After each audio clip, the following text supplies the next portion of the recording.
Priya in the village too.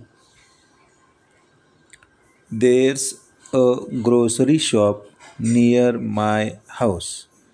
There we buy grains, oil, salt, sugar, biscuits, and many other things. Can you name them?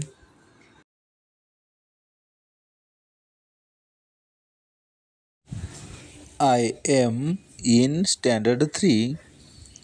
I walk to school. We learn Marathi, English, mathematics, and study our environment in school. Our English textbook is called My English Book 3.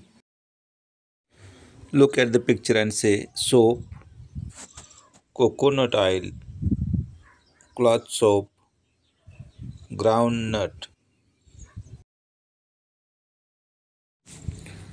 chocolates, tea powder, sugar,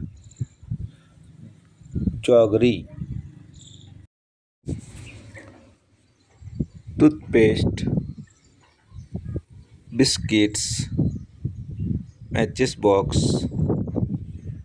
shampoo,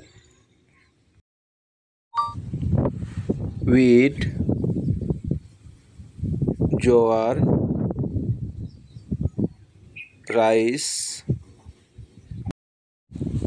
video आवडला तर नक्की like करा, share करा. धन्यवाद.